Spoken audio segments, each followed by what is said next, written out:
जी। एक किसान बीज बोता है, फसल बोता है, उसको फसल को काट के वो अपना, अपने परिवार का और बहुत सारे हजारों लोगों का भाई बेच रहा है, तो उससे लोगों का पेट भर रहा है। तो यानी कि उसकी जो नियति थी, उसकी जो सोच थी, उसके प्रति वो बहुत मैटर करती है। जी।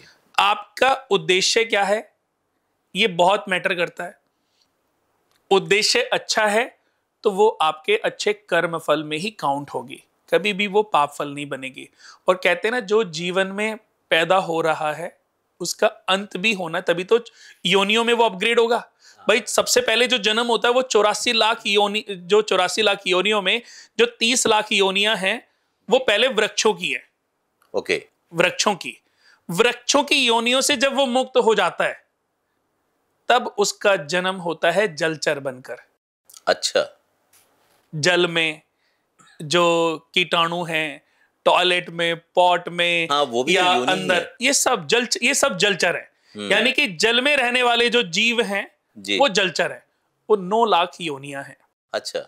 उसके बाद 10 लाख योनियां हैं जो कीड़े और मकोड़ों के रूप में ओके। पैरों के नीचे कुचले जाते हैं। बहुत अच्छा, मतलब मैं इसको ऐसे मान लूं, जो आप बता रहे हैं जैसे पौधों का जन्म, जलचर का जन्म, तो जो कर्म आदमी करता होगा उसी के अनुरूप वो उन योनियों आदमी में। नहीं, अभी तो आदमी, सॉरी। हाँ, हाँ, कि मतलब जो भी जीव मान ले, क्या मान ले। वहां तो देखो पेड़ तो बेचारे अच्छे ही करेंगे। वहां से एक एक के बाद एक उनको 30 लाख योनियों के बाद मुक्ति मिलती चली जाती है। फिर जन्म मिलता है जलचर। जलचर में भी हर जन्म के बाद मुक्ति मिलती है। फिर जन्म मिलता है कीड़े मकोड़ों के रूप में। कीड़े मकोड़े में भी मुक्ति मिल जाती है। फिर जन्म मिलता है पक्षियों के रूप में। 11 लाख योनियां पक्षियों की बताई गई हैं। अच्छा।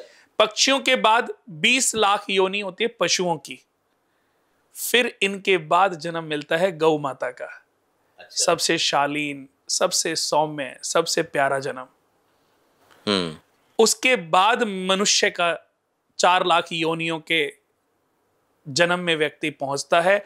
और उसमें भी पहले शूद्र वर्ण में जिसके अंदर सेवा भाव हो, फिर वैश्य वर्ण में जिसके अंदर मैनेजमेंट भाव हो, फिर क्षत्रिय वर्ण में जिसके अंदर रक्षा भाव हो, फिर ब्राह्मण वर्ण में जिसके अंदर ज्ञान बांटने का, उपदेश देने का, लोगों को सही राह दिखाने का ज्ञान जो सोच रखता हो, वो ब्राह्मण वर्ण से फिर मुक्त होकर के फिर वो अपने धाम, चाहे वो बैकुंठ धाम है, चाहे वो शिव स्वर्ग लोक है, चाहे शिव लोक है, चाहे ब्रह्म लोक है, चाहे परी लोक है, चाहे बहुत सारे लोक हैं।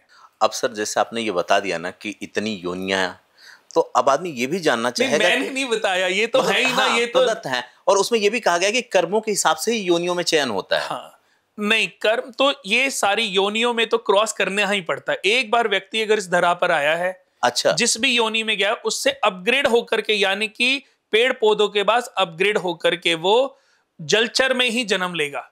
अच्छा। जलचर के बाद अपग्रेड होकर के वो कीड़े मकोड़ों के रूप में जन्म लेगा। वहीं से अपग्रेड अपग्रेड अपग्रेड। ऐसा नहीं है कि पेड़ पौधे से मुक्ति मिली और सीधा मनुष्य का जन्म। ये योनियों, ये प्रकृति का नियम है। जिसकी नियति जैसी लिखी है ना, वो वैसी ही है।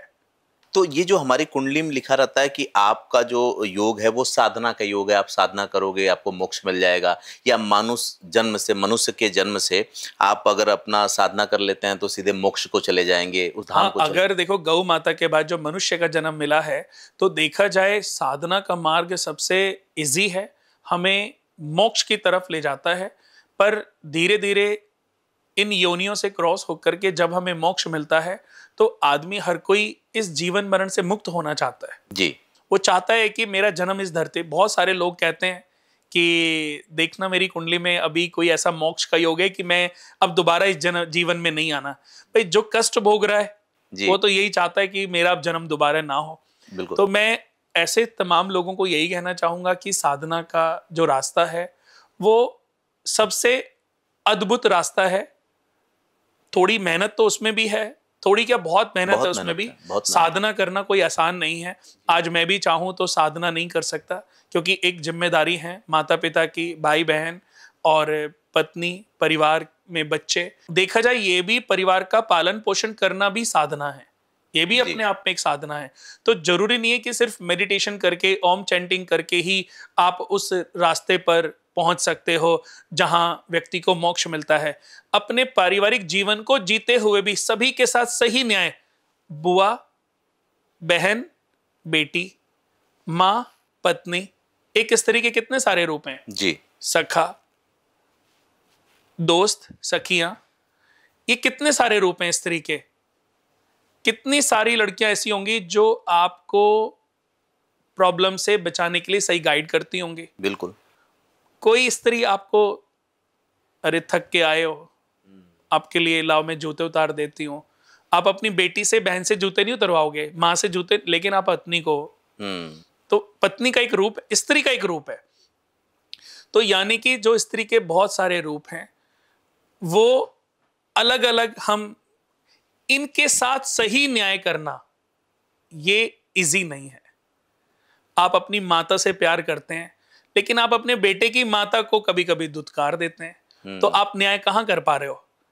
इस धरती पर कोई भी इंसान अगर अपनी पत्नी के साथ तू तड़ाक करके बात करता है, पत्नी को माता के कहने में आकर, बहन के कहने में आकर के हाथ उठा देता है, अपनी बहन पैदा होने के बाद अपनी बुआ का स्मरण दिमाग से निकाल देता है, अपनी बुआ का ध्यान, अपनी बुआ की अवहेलना करता है, उनकी बुराइयां करता है। आज के समय पे बहुत घरों में क्या हो रहा है, बहन के आने का तो खुशियां मनाते हैं पर बुआ के आने की खुशियां नहीं मनाते। क्योंकि अब वो, तो अभी आपको ये पता ही नहीं कि आपकी बहन भी तो कल को बुआ बनेगी और आपकी बेटी भी तो कल को बुआ बनने के प्रोसीजर पर है।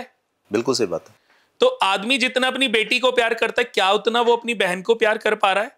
क्या जितना बहन को प्यार करता है वो उतना अपनी बुआ को प्यार कर पा रहा है? जितना अपनी माँ को प्यार कर रहा है उतना अपनी पत्नी को सम्मान, इज्जत दे पा रहा है? ये जो न्याय है, इस परिवार जो बैलेंस करना है, यही आपकी परीक्षा है और यही आपको आपके सभी पापों से मुक्ति दिलाकर आपको मोक्ष के रास्ते पर ले जाएगा।